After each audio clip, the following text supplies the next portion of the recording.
గోల్కొండ బోనాలపై అధికారులతో సమీక్షా సమావేశంలో మంత్రి పొన్నం ప్రభాకర్ ఆషాఢమాస బోనాలు తొలి బోనం ఈ నెల 26న గోల్కొండ బోనాలతో ప్రారంభం అవుతున్నాయి. చాలా సంవత్సరాలుగా హైదరాబాద్ షాన్ గోల్కొండ నుండి తొలి బోనం ప్రారంభం అవుతుంది. ఆషాఢ్ మాస నెల రోజుల పాటు ఈ బోనాలు జరుగుతున్నాయి.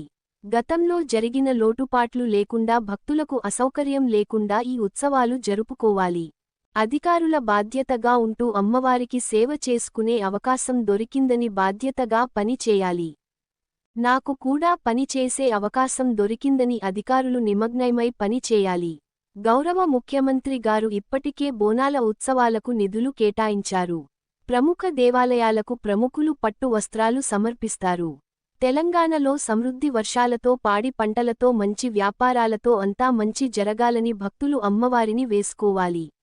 26వ తేదీ తొలి బోనం గోల్కొండ నుండి బోనాలు ప్రారంభం అవుతాయి.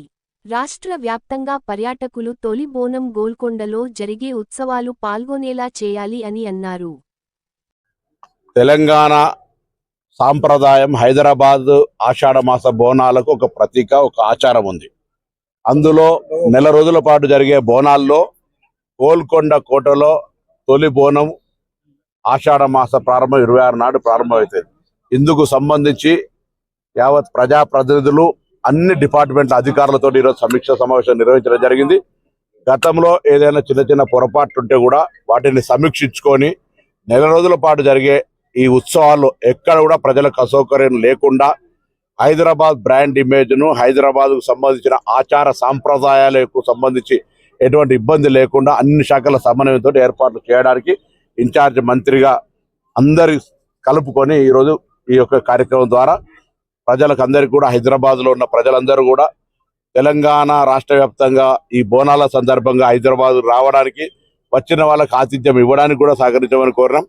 ప్రభుత్వం ఎన్ని కార్యక్రమాలు తీసుకున్నా ప్రజల సహకారం అవసరం. హైదరాబాద్లో నెల రోజుల పాటు జరిగే ఈ బోనాల కార్యక్రమానికి సంబంధించి హైదరాబాద్ ప్రజలు ఆతిథ్యం ఇవ్వాలి.